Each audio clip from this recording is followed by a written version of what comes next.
Good morning, everyone, and welcome to this South African edition of our Conscious Consumptions event. I'm Henk, and I'll be your host for today. I'm the co-founder of Columinate, the company that joined Insights in 2018, and today I'm a managing partner and the head of consumer networks globally. I'm joined by Yuri, a co-founder of Insights Consulting, last week already 25 years ago, who is our next-gen and sustainability expert. It's really great to welcome all of you to the session where Yuri will share how a focus on sustainability is shaping the brands of the future while consumers are becoming increasingly sustainability conscious. I know you'll appreciate the South African data we have for you, which is part of the fuller research that supports this project, and be inspired by some global examples. Before we start, just some practicalities. Firstly, the session will be recorded and will be sent to you after the event, so you don't need to struggle trying to make notes as we work through the presentation. If you have any questions during the session, please do use the chat function to ask those, and we'll get some time at the end for some Q&A. And together with the recording, you'll also get a full overview of the questions and answers, even the ones we didn't necessarily get to in the session. So with that out of the way, let's talk sustainability. In 2021, we as Insights revised our company purpose to include an important focus on sustainability. You'll notice the change to our ambition to empower people to shape a sustainable future for brands. And it's not just us as Insights taking on the call for sustainability in a more focused way.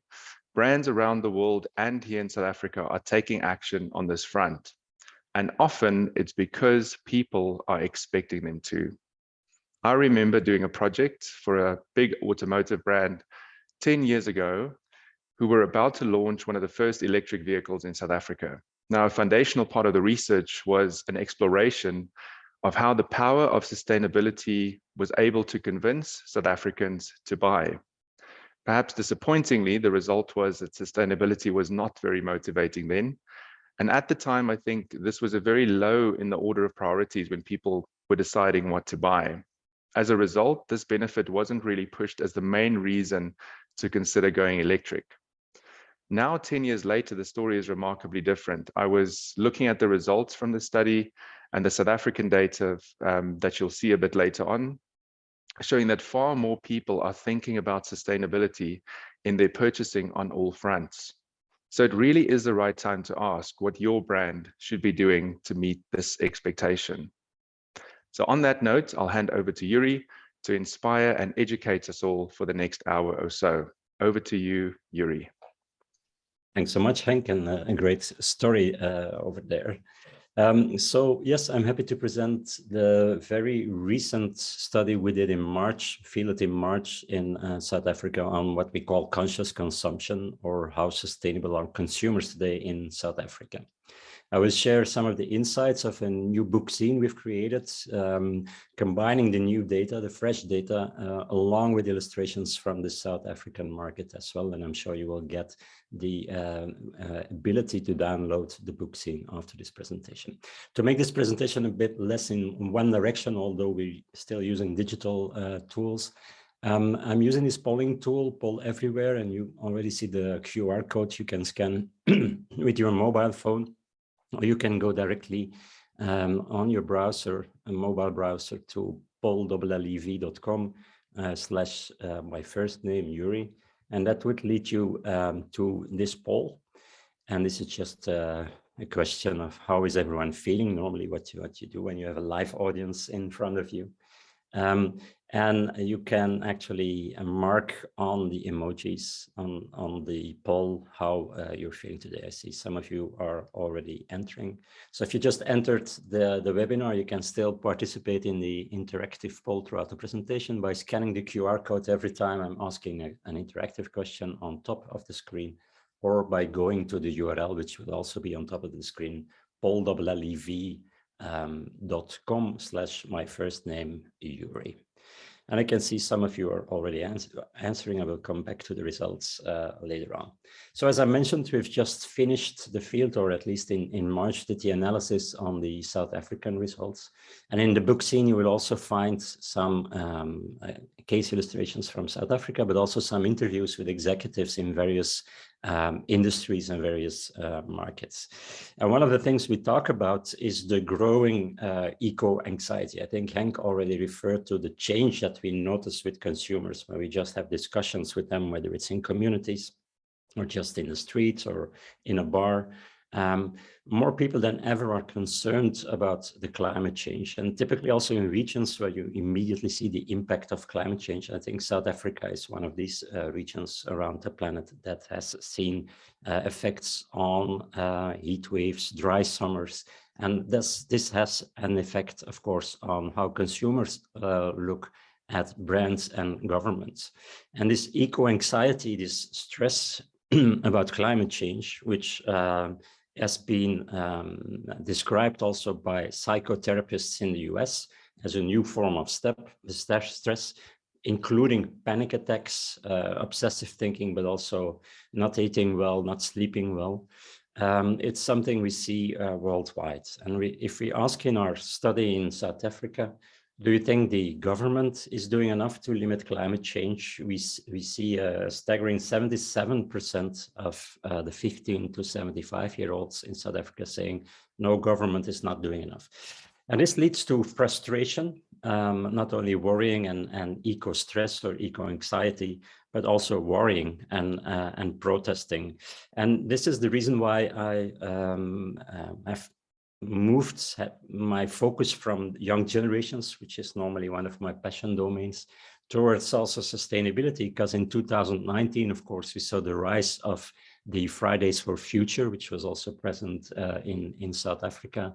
And not only Greta Thunberg trying to make the world greater again, but also almost in every important market or country, local 16-year-old celebrities like Ayaka Melitafa, who was the local spokesperson of the climate protests. So it's clear that it started from Generation Generation Z, as a way of protesting, often against government, but of course today it is much wider than just this young generation, as we will also see in the data coming from this study.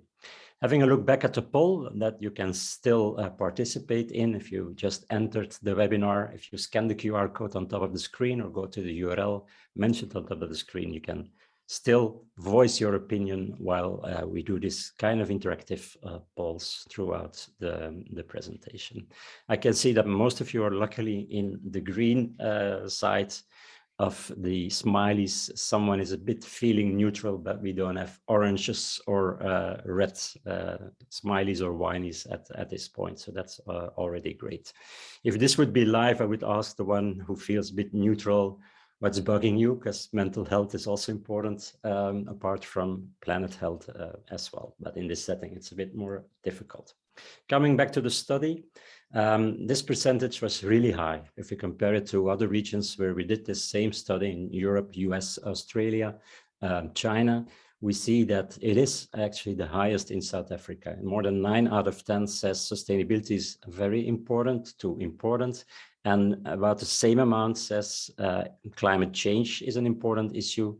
And a bit less, but still more than 8 out of 10 refers to COVID as well and says, well, the COVID crisis, the pandemic has been an important crisis and health crisis, but climate change is as serious as COVID-19. That's a lot.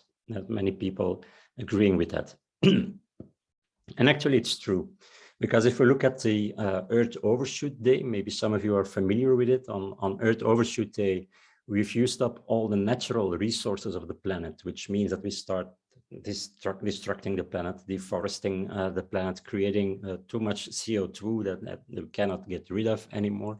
Then we see that in the past 30 years, this Earth Overshoot Day always comes earlier and earlier. Just during the pandemic and during lockdowns, we gained a month during the first severe lockdowns, that's in 2020. But if we look at the situation today, it's still 1 month later than the previous year in 2021. So in South Africa, for instance, our country Overshoot Day is the 1st of June. So on the 1st of June, we've used up all the natural resources of South Africa and we start destructing. It also means that if everyone on the planet would live like a South African, we would need 2.4 planets instead of the one that we currently have. And okay, we can have some missions going towards Mars, but it will take a while to really solve this situation. So it's clear that we still have a problem. Earth is still warming up. Despite all the efforts on sustainability, it's not enough. And it also means we should redefine what sustainability really means for brands. Up till now, we saw it as being sustainable means we have to do less harm to the planet, use less plastic, less CO2 emissions, but it's clearly not enough as the Earth Overshoot Day is still coming earlier and earlier. And these CSR experts who actually created the famous triple bottom line model, John Elkington, he said, my definition used to be sustainability is on the intersection between doing better for the planet, for people or society, but also better for profits, because otherwise it's not sustainable for a company. So always better on the 3 P's of the triple bottom line. And 25 years after releasing this model, he actually recalled the model, which is quite exceptional for a thought leader or an author to do that.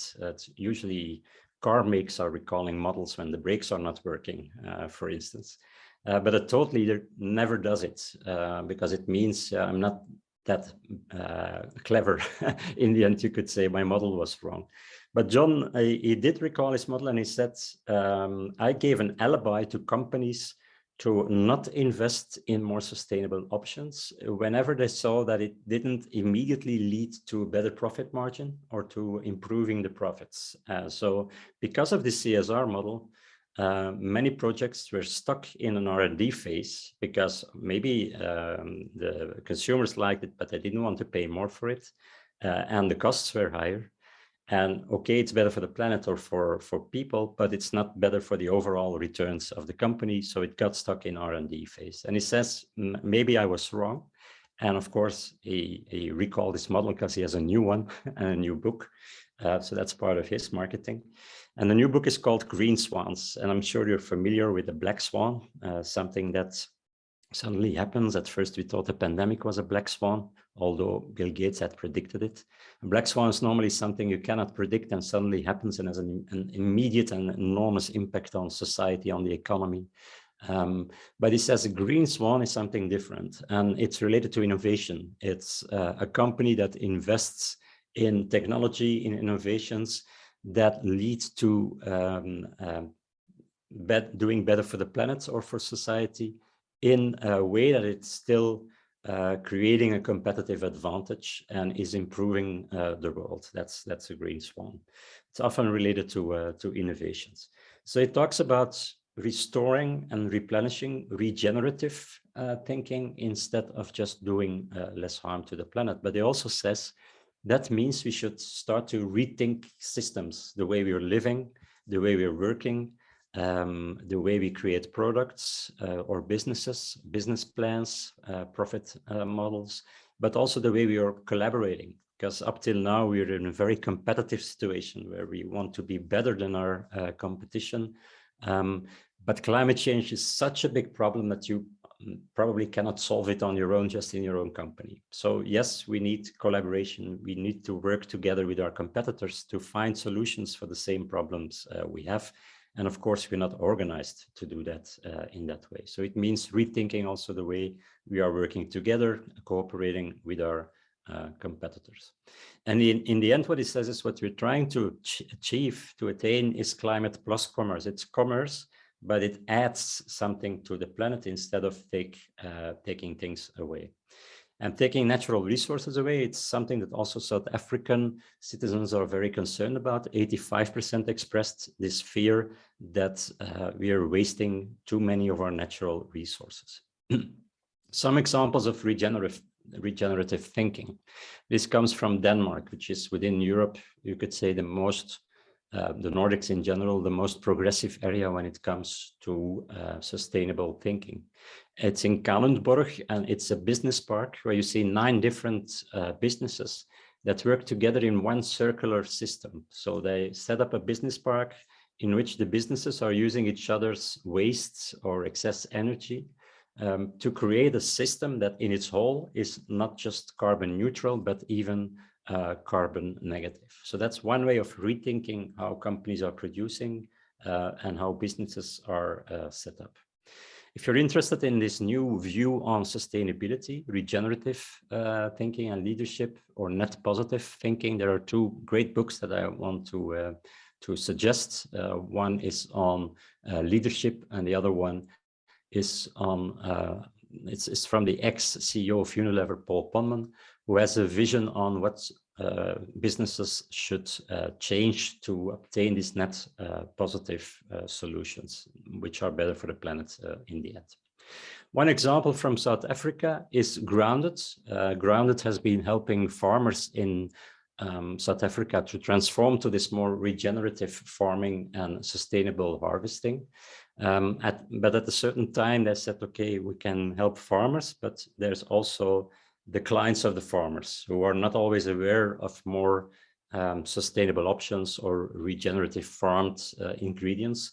So they started a platform, groundedingredients.com, an e-commerce site where you can buy teas, herbs, spices, and oils that have all been farmed in a regenerative way in South Africa to bridge the gap between supply, let's say, and demand in the end.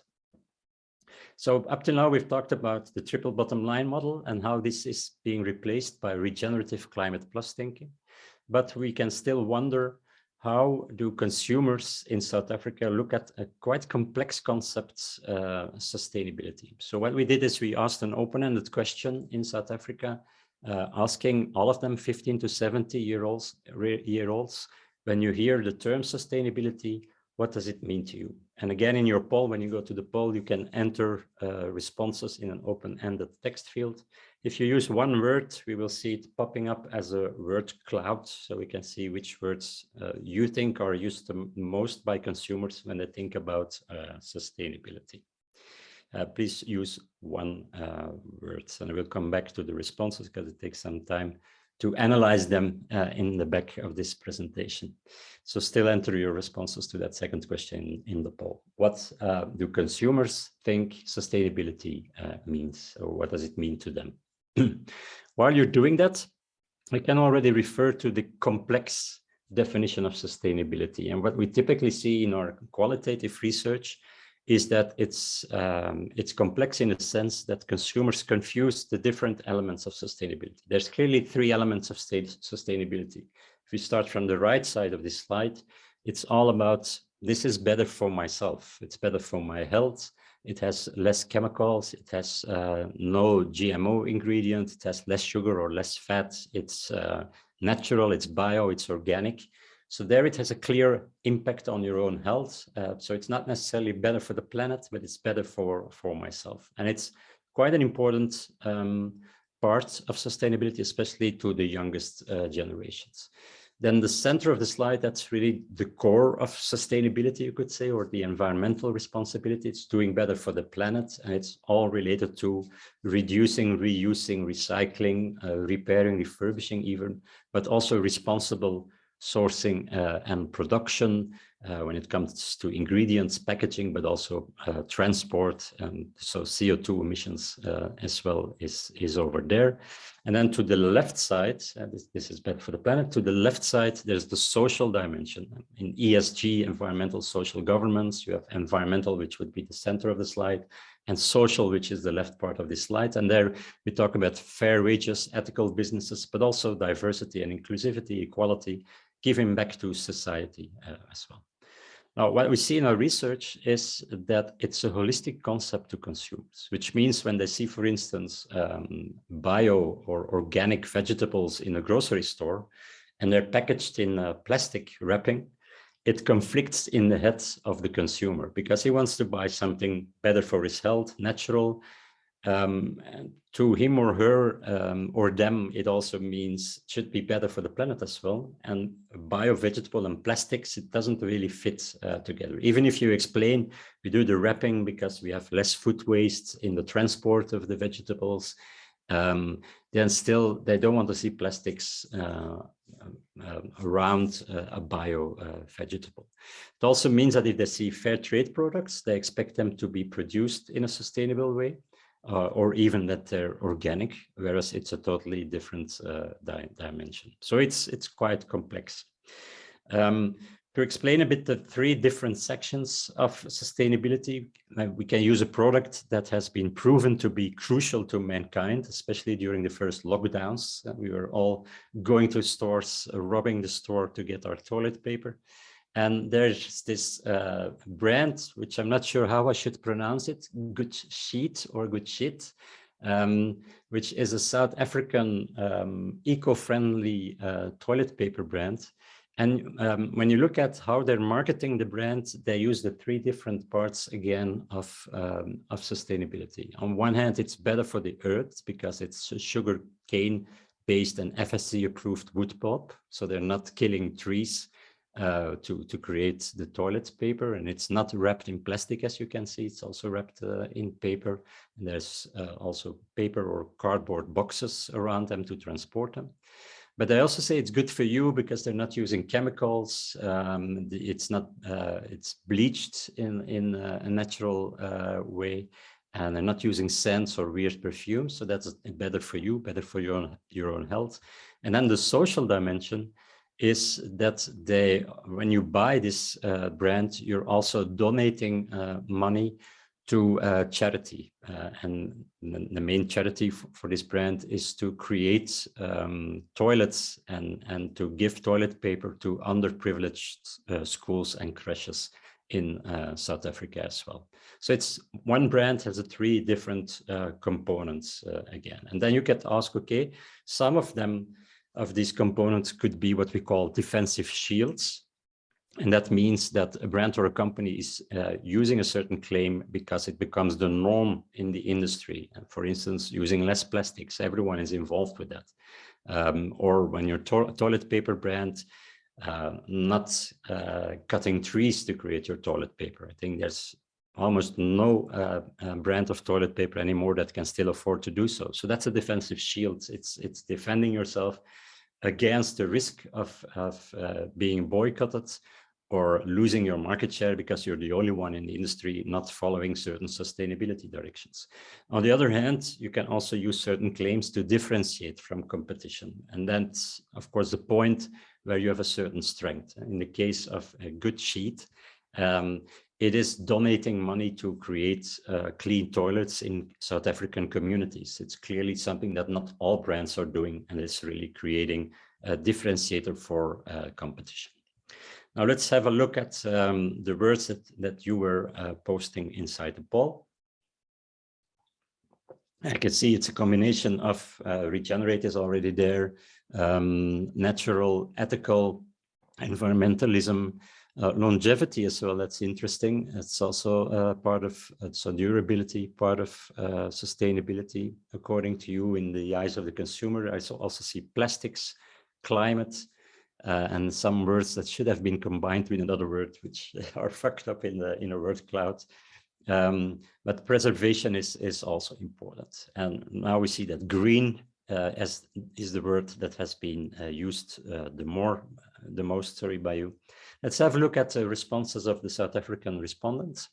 And we see there that the number one was recycling, everything that's related to recycling. We see some generational differences as well. Recycling was mentioned more by baby boomers and Generation X, which is also the case for circular economy. Then we see non-GMO products quite high when we compare it to the international results. It's higher in South Africa than in other markets, which is also the case for reducing and managing water usage. I think Cape Town had the 2018 water crisis and has some problem with waters during your summers. and it's clearly higher than in other regions around the world, which is also the case for poverty reduction programs. And as you can see, it's something that is mentioned more by the youngest, by the 15 to 25-year-olds in South Africa, Generation Z, and also not using hormones or antibiotics in meat products. It's also something that is higher in South Africa. And then we see good labor conditions also still in the top 10, mentioned most by the millennials or the 26 to 40-year-olds in South Africa. Let's have a look at an illustration, and it comes from Danone. On Global Recycling Day 2021, they kind of raised the awareness about how the Danone plastics that they're still using in their production and products can be used to upcycle and to create desks. So that's the environmental aspect about recycling and raising the awareness. But then the desks were also sent to schools to have this education, also to have a social goal. Let's have a look at the campaign behind this. My little one is growing up so fast. I want to preserve the world she lives in. So from an early age, I'm teaching her of the close connection between the planet and the food we eat. We make choices every day. Sometimes we make these choices without even realizing the impact they have on our lives. We should teach our children to give plastic a second life so that it does not end up in a landfill and pollute the air they breathe. Recycling is our small act to make sure we can help convert plastic into something useful. By repurposing plastic from yogurt tubs, we can create desks for schools in need, so that the children can be safely spaced and have their own desks at school. Our choices in what we teach our children is the most incredible force in the world. Choose well. Choose the life we want for our children's future. Danone, one planet, one health. Clearly, it's part of a bigger strategy of Danone in South Africa as well. And it's not just about recycling. There's also an educational aspect about second life and not throwing away plastics, but recycling them. Coming back to the water crisis in 2018, it is also the reason why Procter & Gamble back then decided to create the waterless hair care range that you can just use dry. You don't need one single drop of water to use the hair care products. Specifically launched it in South Africa because of the water crisis in 2018. What we also did, we had the open-ended question, but we then asked them in an aided situation, what are the most important ESG topics for you, with a closed list. And we do see some differences. For instance, again, the water usage became higher on the agenda when we prompted people to, but also poverty reduction programs, which might not be immediately the first connotation you have with a topic like sustainability. And you think more of the planet, of recycling, of plastic packaging, maybe less of the social elements of sustainability. But when you say to people, this can also be part of sustainability, then it's even number one in South Africa, as you can see. Fair wages also increased a bit, and things like gender equality, for instance, also were on the agenda when we confronted people with the fact that it's part of an ESG strategy. CO2 emissions wasn't, and that's also a difference with other regions, wasn't a top of mind answer from the South Africans, but when we used the closed list, it's also became in the top 10 or 12. And it's also related to COVID. I think because of the lockdowns, people revalued the nature again, but also clean air, because there was less transport, there were less planes in the air. So the quality of air improved, and 85% in South Africa says they agree with this specific statements. So CO2 is expected to become more important on the agenda when it comes to sustainability. And we are already internationally seeing brands like, for instance, Oatly, which is an oat-based dairy alternative, that is printing their climate footprint expressed in CO2 equivalents on the front side of their packaging. Of course, because they use it again as a competitive strength. If you compare them to the classic dairy milk coming from cows and cows that burp and fart, they have a much bigger footprint than when you look at oat milk. So to them, it's a competitive strength to stress the CO2 emissions. This is coming from the personal care business. Coco Kind wants to be a sustainable player in beauty. And you see the QR code on the packaging. When you scan it, they give you all the insights and transparent expression of the total CO2 emissions in the entire value chain. And to them, it's the first step. So first, I want to open up to show you how much CO2 emissions are related to creating their products. And then in a second step, they are offsetting it, which means building trees again, growing trees. And in the third step, they say, now we're reducing in the production our CO2 emissions. So these three steps, first becoming transparent, showing you how we compensate, and in the end, how we are correcting our own business models to become more sustainable. So that was the first part of the presentation. We talked about climate plus regenerative thinking.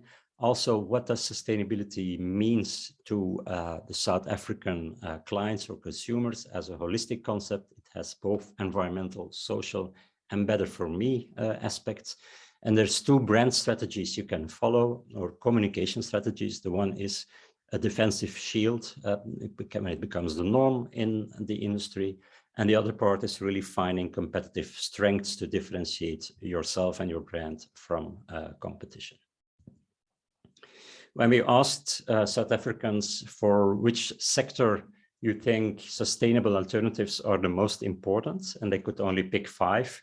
And when you look at the percentages, so they could put 5 in their top 5, we see that energy, supplements, food supplements and medication, clothing, transport, and meats are the top 5. And then the rest of the top 10 is home care, other food products and meat products, durables as well, that's longevity, but also even banking and finance and personal care. We often see when we compare this internationally that products that are on me or in me, so skincare, personal care, and food-related products are often higher in the top 10, again, because it has an immediate effect on your own health, and the what's in it for me is bigger than just doing better for the planet or for society. But we also see internationally that anything that's transport or energy related is also high in the top 5 mostly because these are the companies that are already communicating a lot themselves about becoming more sustainable, electric cars, for instance, or using wind energy or solar energy instead of gas or fossil fuels. Let's move to the second chapter, and it's all about the consumer and how the consumer themselves are living sustainably. The good news to start with is that 8 out of 10 citizens of South Africa say, I really want to change my own habits to support sustainability. And it's even higher with millennials. And we see in South Africa, we also see it around the world, that where we think the youngest ones, 15 to 25-year-olds, Gen Z is the sustainable generation. That's true when it comes to activism and voicing and protesting and asking government for change. But when we look at own actions at home, we see that the most sustainable generation is the millennial generation around the world. Often also because they have, of course, already have a higher impact on what they're buying, whereas as Generation Z, you're still living with your parents and your impact sometimes is limited.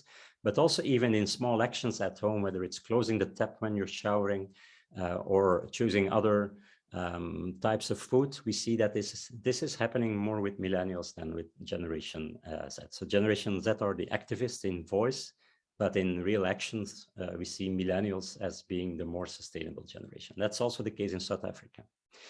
Again, almost 6 out of 10 South Africans say I'm already living sustainably, which is quite high. But on the other end, there's only 12% who state in our question, we are not living sustainably, which leaves 30% in the neutral area. So not really wanting to say I'm living sustainably or not sustainably, or even not knowing if they're living sustainably, which is also one of the barriers to living more sustainably. The only exception is baby boomers, where there's a higher amount that really says, no, I'm sure I'm not living sustainably. I'm not sure whether they're proud that they're not living sustainably, but at least they're honest, or they understand better that they're not doing it yet, that they could still improve. Another example of this conflict in the heads is, on one hand, when we ask for which of the following product categories are you prepared to pay more when it would be a sustainable alternative? It's quite high, and it's in between 6 and 41%, depending again on which category, that says, yes, I would like to pay a price premium, 10, 15, 20% more, even 30% more for certain categories. But when we ask in another question with different statements, and one of the statements is consumers should not have to pay more for sustainable alternatives, we also see that 3/4 in South Africa agree with that statement, because they say, but we are not creating the problem. It's companies that are producing it in the wrong way. They're using the wrong packaging, the wrong materials. So we didn't create the problem. Why should we pay for it? So again, you see the conflict in the heads of consumers as well. And I will come to this say-do gap back again later in this presentation. Let's first move to the poll again. And the next question in your poll on your mobile phone is this one. And again, if you entered late, you can still scan the QR code on top of the screen or go to the URL on top of the screen, and you can still participate live in this poll.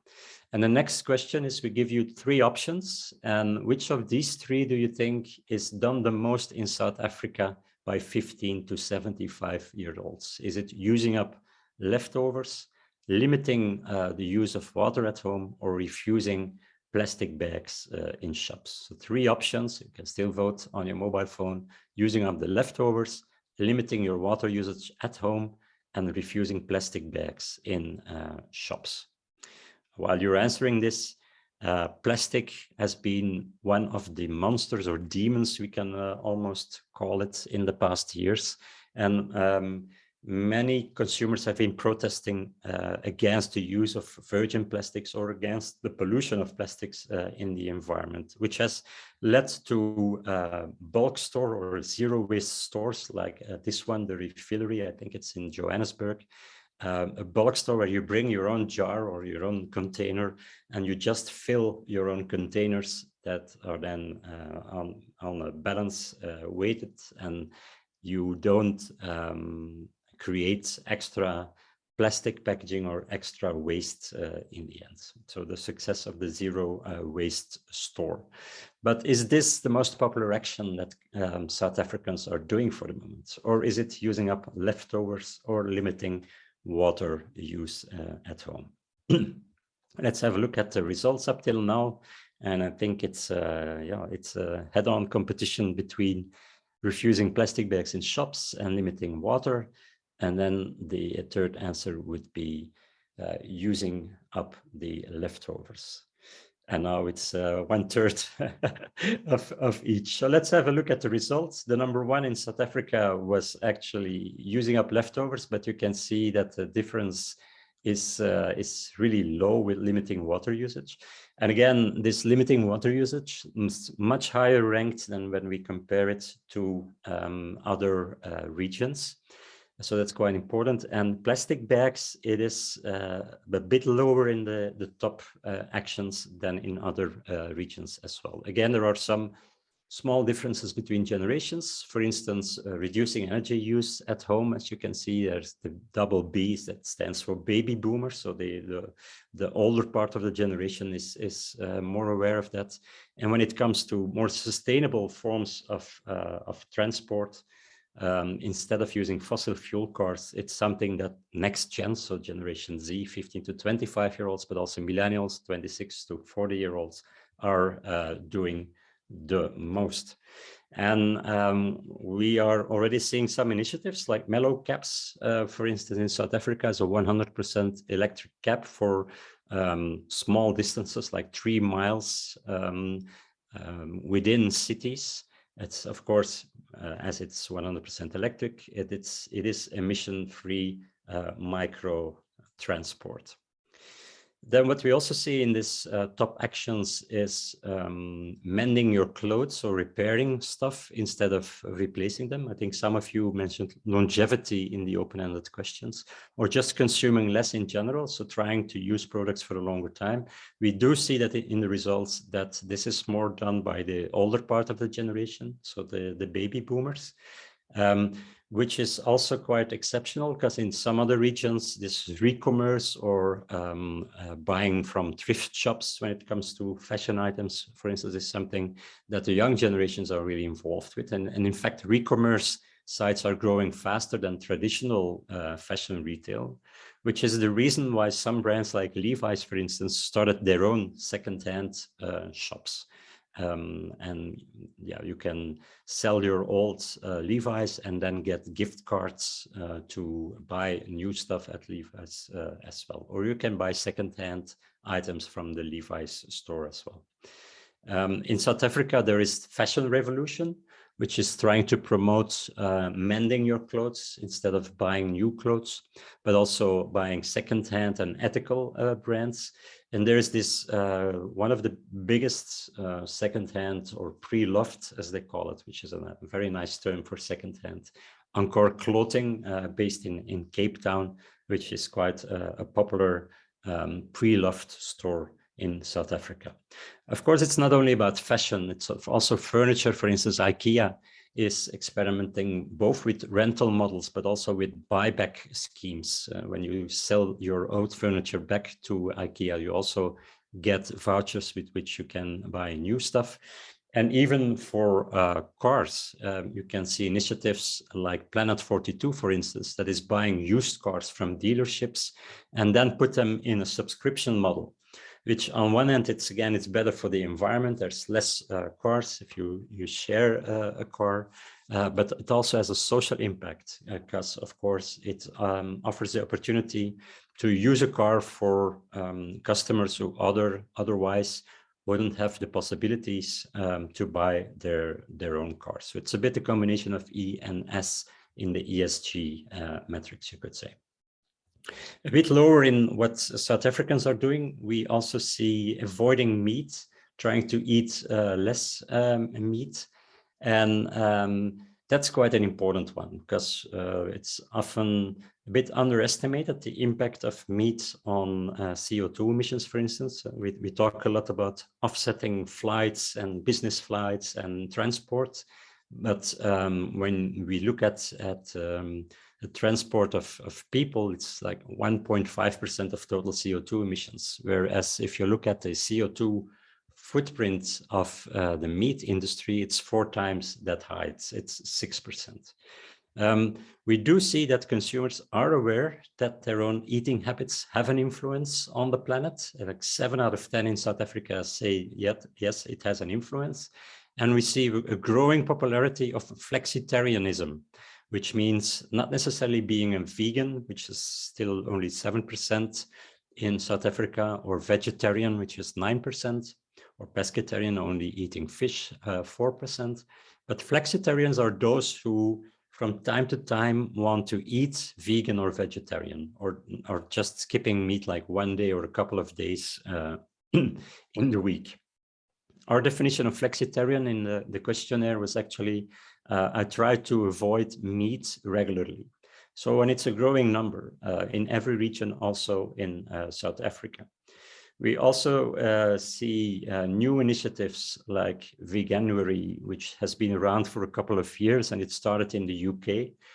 But today, actually, there is people from 228 countries, including South Africa, pledging for 1 month, the first month of the year, January, to be a vegan, to experience what it does to your body, and also to have an impact on the planet. And of course, they're using ambassadors, not only the strongest man of Germany, for instance, but also some famous actors. And you can see in South Africa, Temi Fry, which is someone from the Fry family, is used as an ambassador. Fry family food is one of the most famous plant-based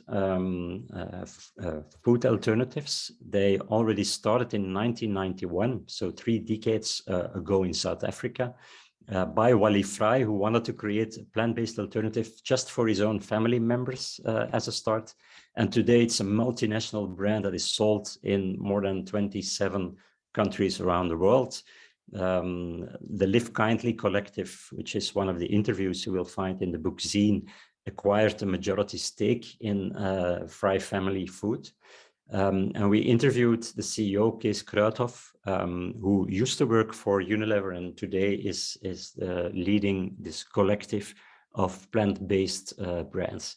And one of the things he shared with us is when you really want to make people to switch from meat products to alternative, you have to understand their rituals, their routines, which are different in every region, which means that, for instance, in Asia, of course, they're investing in plant-based dumplings, whereas in other regions, it's about spaghetti bolognese, but using plant-based alternatives, or Caesar salad or tacos using alternatives for meat as well. Because people tend to have like 10 recipes that they really like, that they really make a lot at home, and you need to create the ingredients for these 10 favorite dishes to really have an impact when it comes to switching them to becoming not necessarily vegetarian, but flexitarian in the end. This is not only happening in the food industry, of course, even in fashion, you can see that H&M has launched a vegan collection that has been approved by the People for the Ethical Treatment of Animals, PETA, a fully vegan collection. So the meat and the impact of meat and the impact of flexitarians and vegan it's much bigger than just in the food industry.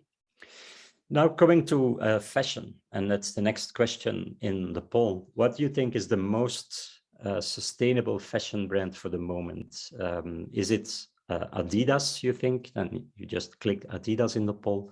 Or do you think it's the luxury brand Gucci? So you can still vote which of both brands do you think is the most sustainable fashion brand. So Gucci on one hand or Adidas on the other hand. I'll wait a bit for your results. Yeah, and the results for the moment are the majority votes, it's Adidas, and about 40%, 38% thinks it is Gucci, and the minority is right. Gucci is the world's most sustainable fashion corporation, and we're referring to corporate nights. Corporate Nights is doing this global 100 of most sustainable companies every year, and they use 23 different KPIs, so not only environmentally related, but also going for employees, clean revenues. They are only using publicly disclosed data, so it's not an award for which you can make a submission. They're just going through your own reports that you publish. And then with using the 23 KPIs, they make a ranking. You can see that this year's ranking, Kering Group, the company holding of which Gucci is one of the luxury brands, is on number 12 in the fashion and sports industry, whereas Adidas is on number 82. And you can see that Puma is number 2 actually for the moment on 77, which is a new entrant this year. Now, it's not known because Gucci is not always actively communicating in its stores about sustainability. But Gucci has been involved with sustainability since 2010.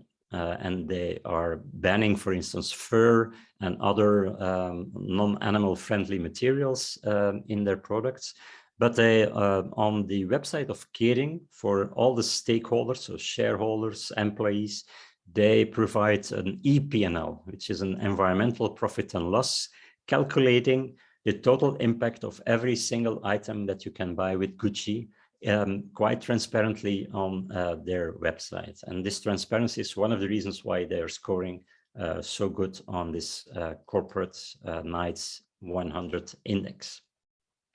And then the very bottom of the activities that consumers are doing in South Africa, you can see paying to offset the carbon impact of flights. Like 30% says, I'm often doing this, or I'm willing to do this.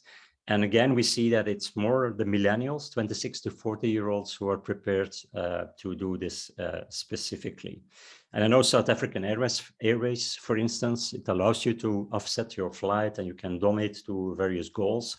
South African Airways has also been working a couple of years ago together with Boeing and Solaris to create a biofuel for their jets made from nicotine-free and non-GMO tobacco plants. So really creating, instead of kerosene, a biofuel. But of course, scalability, I don't think that all flights are using biofuels today. It might become more important when there is a green spawn, when suddenly we have an innovation that allows us to create biofuel on a big, large scale. I don't know, in Switzerland, for instance, there is already some experiments with this as well. So we might find a solution for the pollution of the airplanes, but at this point, offsetting is still an option. And offsetting means you're paying for your footprint, and we are reforesting, we're growing trees to compensate for them. Now, coming back to the actions you can do as a consumer, what we often see is that there is this mindset of, I want to do things differently. But when we look at how many people are really doing things differently, it's a much lower amount. So this is what we call the say-do gap. And an interesting book, not so easy to read, but it is an interesting book written by Magali Delmas, is all about overcoming this say-do gap. And what she says is, you have to create a green bundle to convince the majority of the mainstream markets to live more sustainably, or to choose to buy sustainable alternatives. Because you have the dark green eco-active consumers on one hand, which is 20 to 30% of the market. You don't need to convince them. They're just buying sustainable alternatives because it's better for the planet and they feel better. But the majority actually needs extra motivations. And so you need to bundle your sustainable claim together with what's in it for them. And this can be status. And when you think of a Tesla car, which is a more sustainable car than a fossil fuel car, the first buyers of a Tesla car were those who wanted to show off that they were able to buy a Tesla, but also they were talking a lot about the performance, about the speed of the car, as fast as a sports car, and not so much about, oh yes, and I'm saving CO2 emissions. So it gives them a bundle that makes them feel better, because it's like an alibi, I'm doing something for the planet, but there's also something else in the bundle that's interesting for me, which is the main reason why I'm buying the more sustainable alternative. So this can be done in various ways.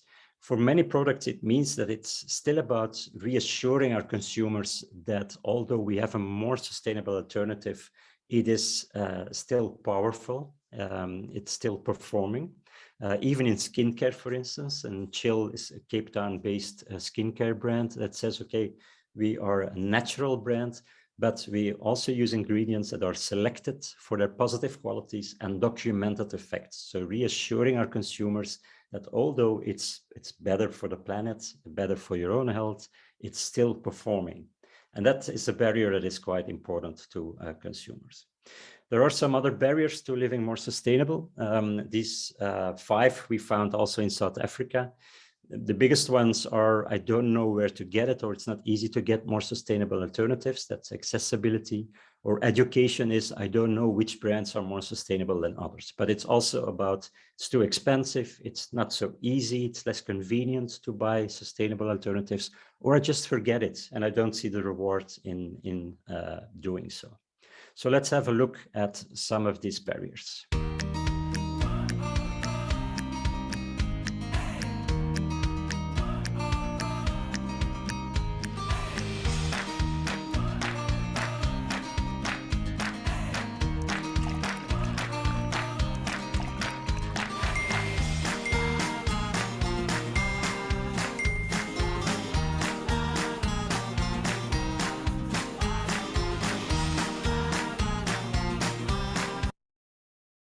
So Handy Andy, a Unilever brand, it's about less packaging, better for the planet and less transport. But also they say, because of this, we can offer it for you at a cheaper price. So there's a win-win in the end. You're doing something good for the planet, but you also have your own benefits, which is quite important to them.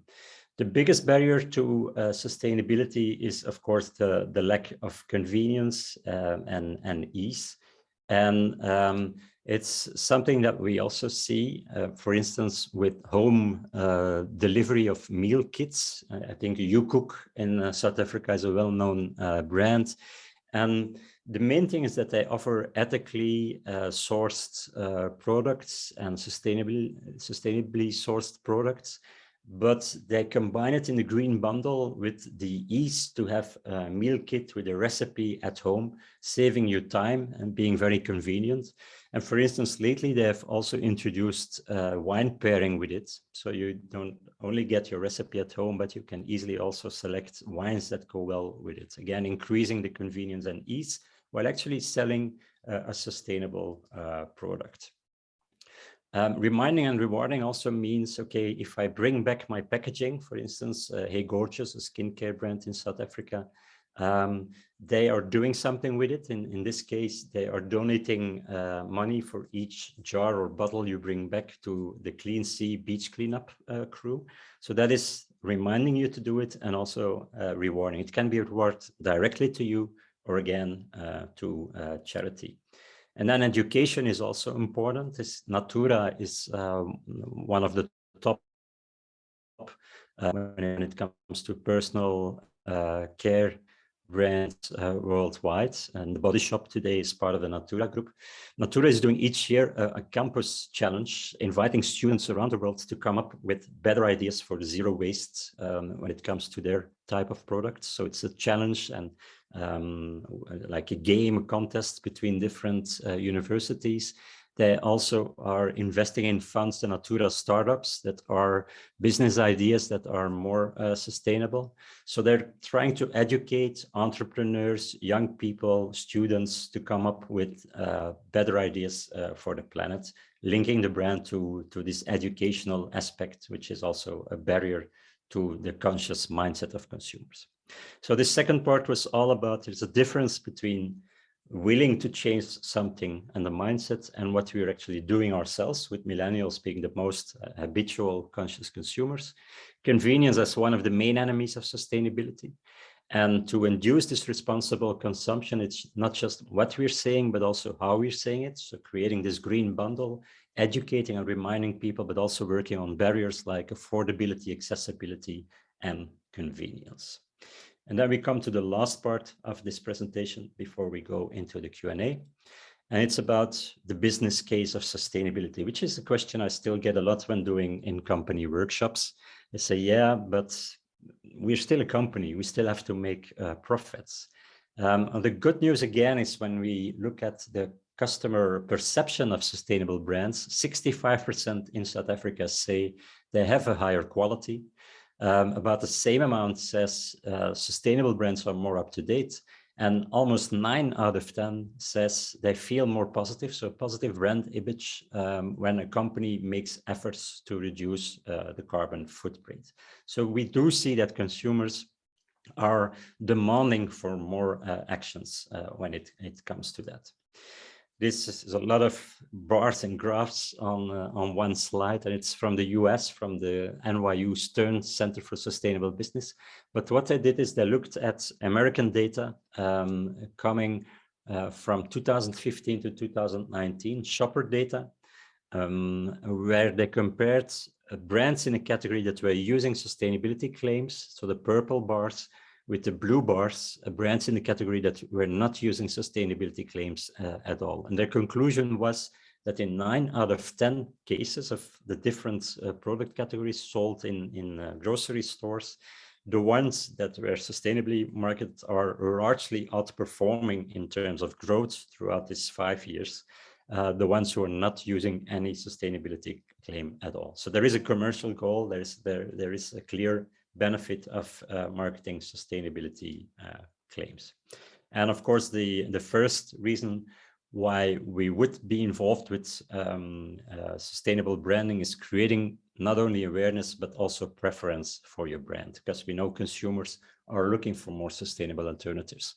Reefer, for instance, is a South African sneaker brand that is positioned as with a competitive strength of offering a sustainable sneaker made from cork at first, but also hemp at this time. And they're saying we want to do more than just using sustainable materials. In the rest of our value chain, we also want to create local jobs, and we really want to create a brand that is different than other maybe global sneaker brands. So to them, it's creating preference, it's creating awareness about the brand by using different sustainability claims, again, environmental and social combined.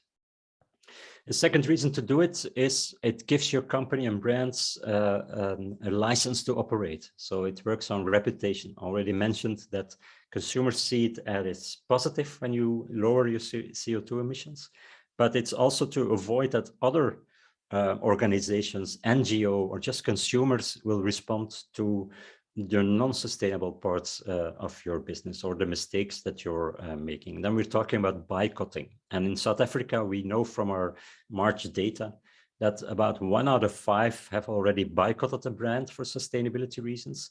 It's a bit higher with Gen Z and millennials and a bit lower with the baby boomers, but still also among baby boomers and millennials, we see this boycotting taking place. One example in beauty was Tresemme in South Africa that at a certain point, I think in 2020, did this campaign. You can see to the right upper corner of the slide where they were talking about frizzy and dull hair and dry and damaged hair. And then the white and blonde hair was fine and flat and normal. And this led to a lot of protests because it's a racist campaign, you could say. And retailers in South Africa took the brands out of the shelves because of the consumer protests and activations taking place at that time. When we look at the reason why South Africans are boycotting certain brands, we can see that it's a mix of social components and environmental components. With gender equality, for instance, and fair wages, often we see in boycotting that the social are more top of mind than the environmental. It really hurts people when we talk about other people that are not working in the good labor conditions, that don't get fair wages, that are not treated equally. But it's also about CO2 emissions, food waste, water usage again in South Africa. So it's a combination of both motives. Third reason to invest in sustainability is it can lead to new markets, new target groups, new segments, or even new products. And I think the Procter & Gamble example of the waterless hair care was initiated by the water crisis, but it led to a relevant innovation and a new market for Procter & Gamble. Other examples from retail, for instance, is 7-Eleven, which is the convenience store that has introduced charging stations at their convenience stores for electric cars. Of course, with the idea that people stop for a quick recharge for themselves, often at the convenience store, but they can also stop for a quick recharge of their cars, and the one can lead to the other. So we're creating a new business in both directions when we initiate this type of sustainable action, you could say.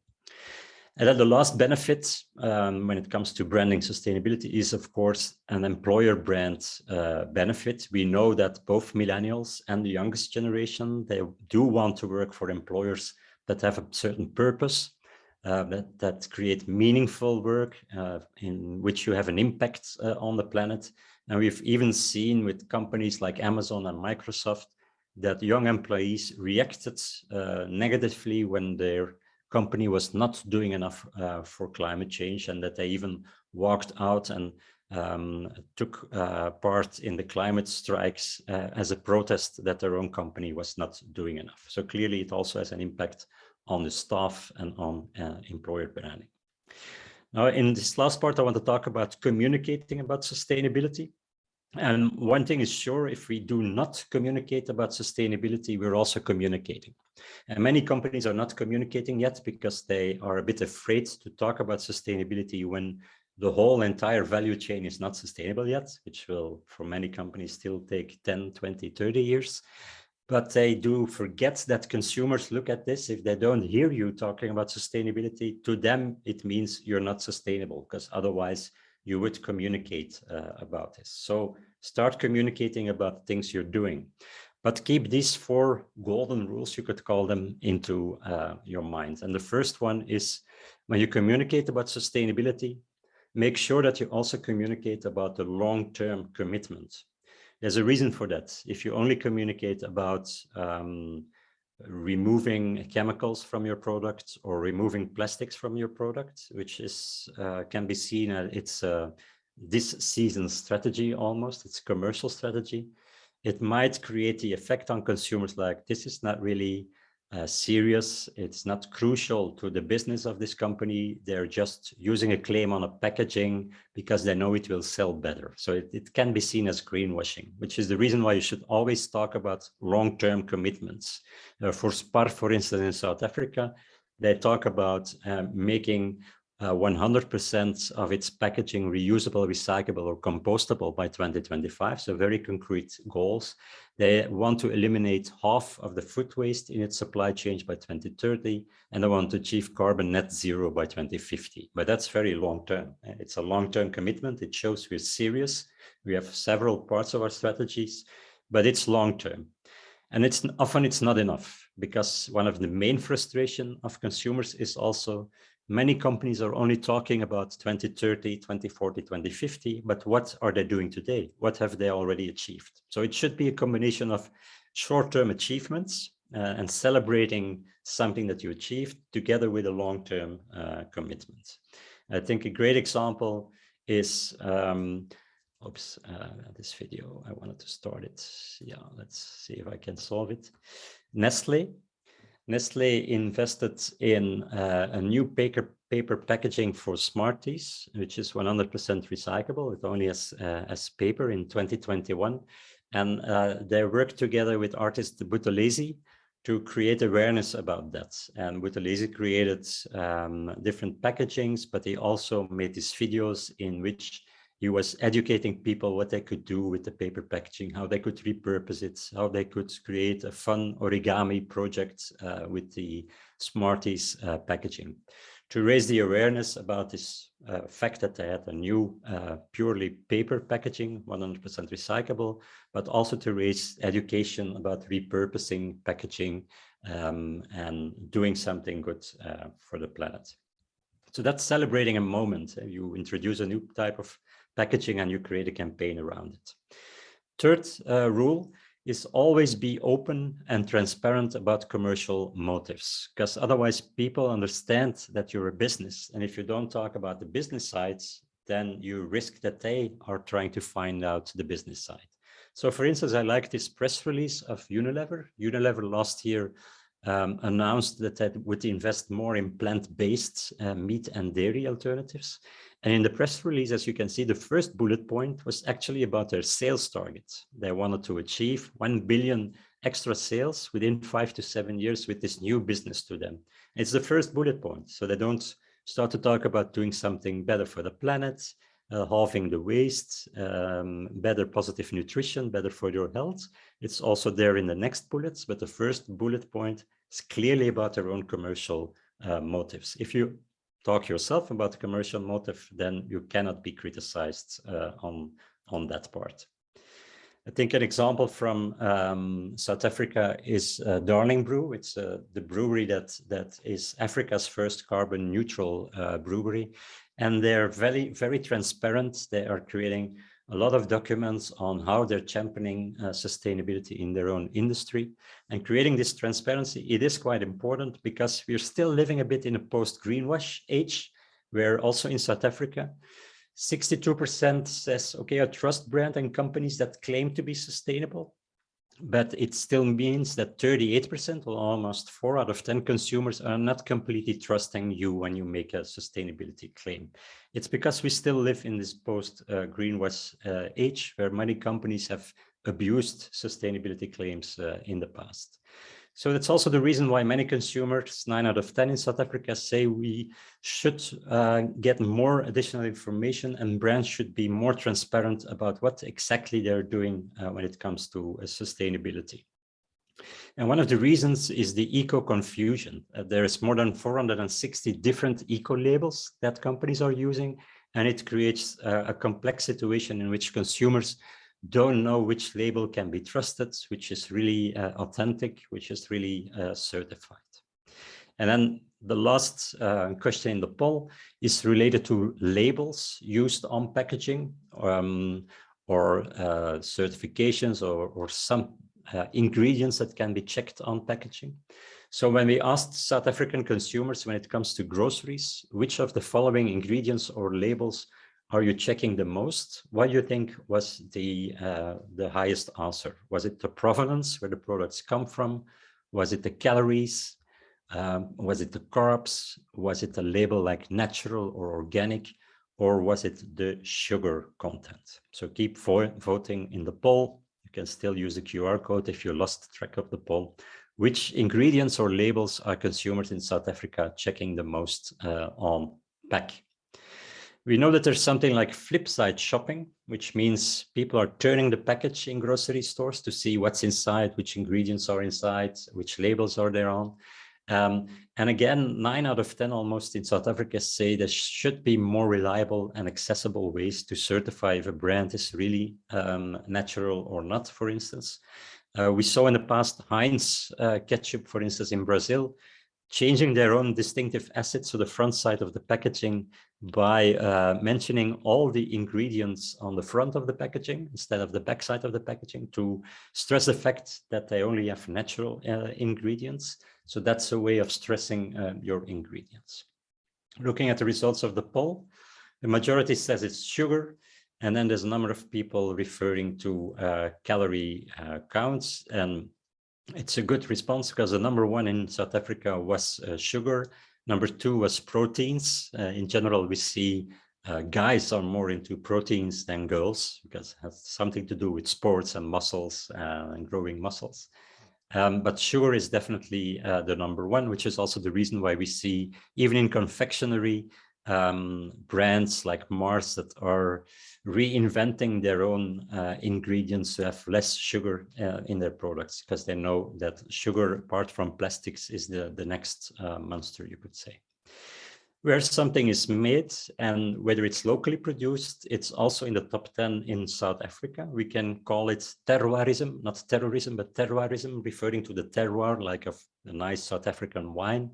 But it's becoming more important, not just for wines, but even in fashion, for instance. And the local edit is an example of an app that allows you to check on certain fashion labels, whether it's slow fashion, not fast fashion, and whether it's made in South Africa or not. So it's creating this transparency on the provenance of products you're buying. And then the last golden rule is keeping your brand's tone of voice. Too often when brands are talking about sustainability, they are only communicating on LinkedIn, which is good for the employer brands, but you won't reach the mainstream consumer. Or it's a different department taking care of sustainability communications, the PR department or the CEO or VP sustainability gives press communication, but it's not a normal marketing department talking about sustainability, which again has a negative side effect. At first, to your own employees, you're communicating, oh, this is a different department, so it's not our usually day-to-day business. So it's PR, but it's not really our business, sustainability. And also to consumers, either they don't see it because it's in a totally different tone of voice and style, or it's on other media, like on LinkedIn, or they don't recognize it as being really credible and part of your brand's communication. So again, it can lead to greenwashing effects if you do it. So keep your brand tone of voice, keep your marketing department involved, and use the usual media you're using. And I will end this presentation with this example from Adidas, the Impossible is Nothing campaign in South Africa. He drew strength from his past to see the possibilities, to lead a team uSiya ngubrother wethu and a nation, ngowethu sonke. not just to win the World Cup,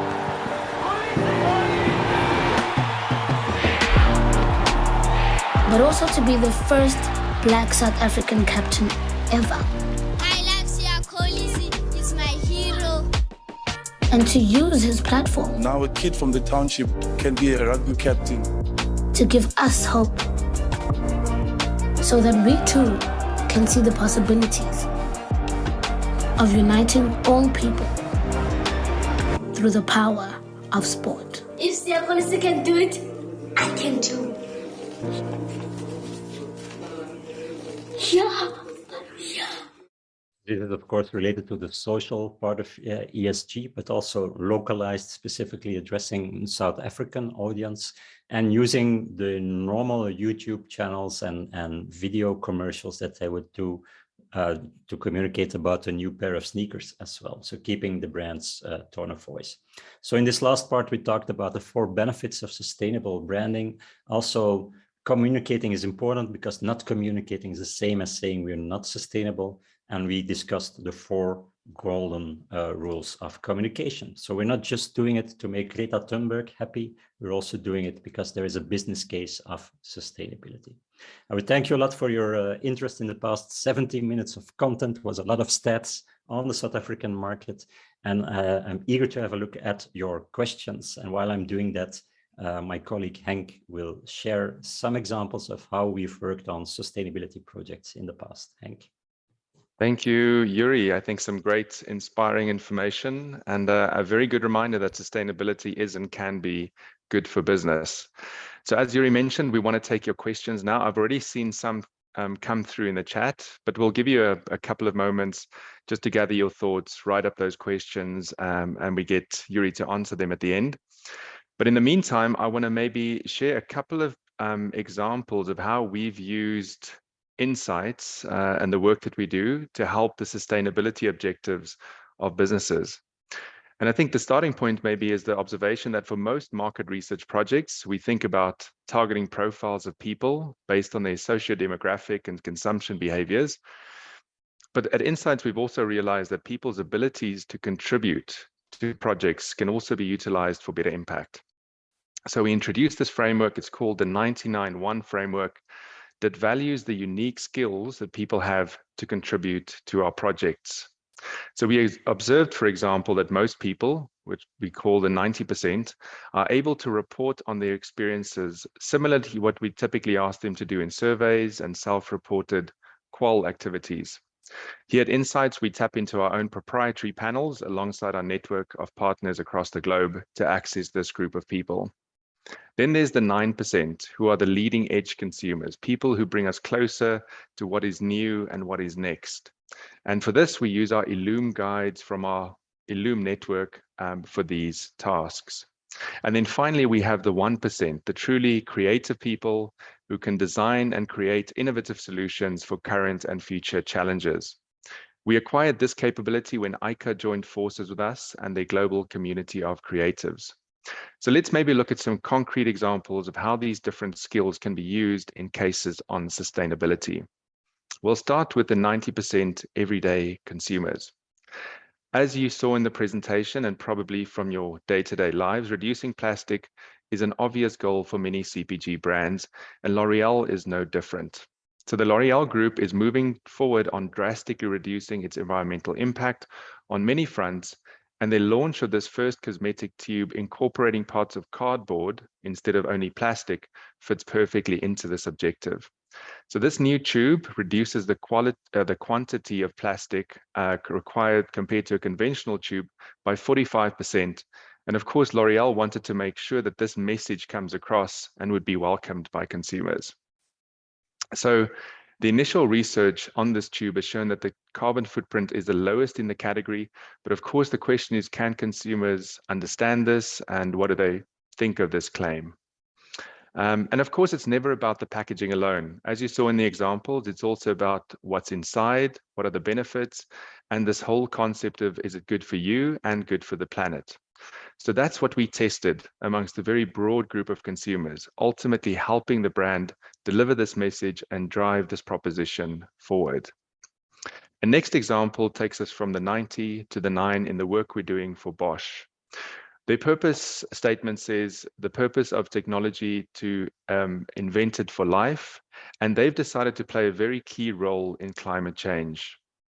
The brand realized that thoughts around sustainability are obviously very complex. You saw some of the examples Yuri mentioned, and there are many different overlapping thoughts and emotions involved. So in order to bring some clarity and direction, we partnered with our Illume network, and these are people who are trend-savvy consumers, so we could develop a framework for exploring and measuring sustainability amongst mainstream consumers in a second phase in primary research. And this shows the power of combining the different lenses. First, what we did was explore the truths and the tensions from leading edge consumers, but then we validated this with the relevance of the trends with a larger group of people. And maybe a last example in the interest of time, which I'll go through fairly quickly so we get to your questions, comes from our Creative 1% network. As part of their sustainability goals, the European Federation of Glass Packaging aimed to launch a new glass hallmark that best communicates their message. What we did was we reached out to our ICA network of creative people all across the globe, and in just 12 days, we received 130 ideas from creatives in 38 countries. They also had a creative agency work on this, and we put the ideas up side by side, those developed by the network and against the creative agency, and the hallmarks generated by the ICA network delivered higher on most KPIs. The top scoring hallmarks were also then cross-checked with the food and drink packaging industry, ultimately selecting the winning idea from the ICA network. You can see the example here. This was actually trademarked and launched in November of 2020. So these are some examples of how we can facilitate the sustainability proposition within your companies using our 99.1 framework. But I think we've given some time now for you to get to your questions. So let's see which ones we have. I'm going to go through them. And as I said, if we don't get to your question immediately, we will certainly be sure to answer this and send it with the recording. So in no specific order, I'll just choose some of the questions. Maybe Yuri, the first one here, how does a brand or company choose a certain sustainability mission or claim to use? Yep, that's a very broad question and not one Very broad. not easy to answer in just a couple of minutes. But I think I already touched upon some important aspects. One of them is what is happening in your industry, and then we talked about defensive shields versus competitive advantages. So it's a combination of what is the rest doing, and should I keep up with how the industry is evolving? And we often see that with things that are related to recycling, to packaging, to transport, to CO2 emissions, for instance. Another thing is we talked about credibility. We talked about credibility when we said, okay, when you communicate, keep in mind that greenwashing always is around the corner. So you should be aware that not everyone trusts everything you say. And in order to create this trust, it's important to start from your own brand positioning, your own strengths, your own heritage of the brand, your own strategy. So there should always be, of course, a clear and a strong link with your product, with your ingredients, with your brand, with the DNA of your company to create this line of credibility, you could say. Then the third part would be, is it relevant for my target group?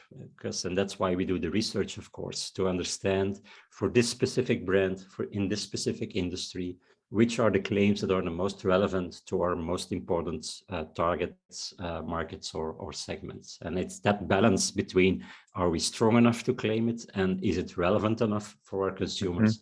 That is really an important external dimension to choosing your mission. Yeah, that's really interesting. For me personally, I must say the one about authenticity is important because you can really sometimes feel when a brand is doing something that's very forced, that doesn't really fit with who they generally are.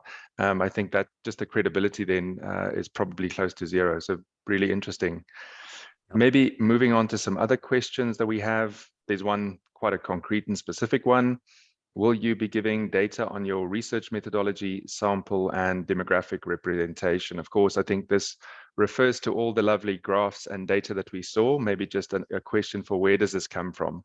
Yeah, so we did a quantitative online survey in March this year, 2020, in South Africa with a sample of 809, 15 to 70 years old, spread across 4 different generations, because we wanted to have a look on the different significant differences between Gen Z, Gen Y, baby boomers, and Gen X as well. So all represented. And we, of course, controlled for the normal demographics, gender, age, but also specifically regions, whether it's a city versus another region in South Africa. So we made sure that all the different regions in South Africa were represented as well as it should be in a same sample, let's say. Yeah, that's perfect. And then this next one is a bit of a statement, but also ending with a question. Conscious consumption is so interesting in the South African landscape and can, to an extent, be considered classist. Are consumers conscious because they do not have access to excess? I need to just maybe say that again, access to excess. Or is it because of the concern for the environment? Perhaps a blending of both in some cases. So maybe your thoughts on that, Yuri. It's definitely always a blending of both. That's why I also talked about the green bundle and the different aspects of sustainability. And there's always the better for me aspects inside. And better for me can be because it's better for my health when it's related to food products, for instance, or even skincare products on me or in me.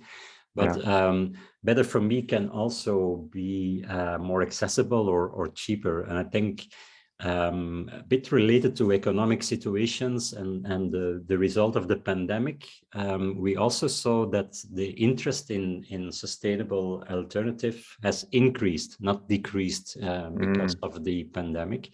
And one reason is it can be a way of saving money, especially when we think of longevity, durability, using products for a longer time, repairing them, buying secondhand.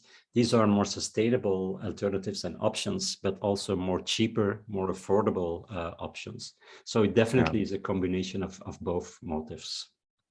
Yeah, absolutely. This reminds me of our presentation on the consumer trends from a while ago, where we had the theme of extending life, which is all about really making sure that we get as much value from everything we purchase, make it really durable as much as we can, which obviously links to this theme as well. I don't see many other questions in the chat box. Of course, you're welcome to also send them to myself or to Yuri afterwards. We'll make sure that we get it to the right people, which is most likely going to be Yuri. So I think we'll stop it there for today.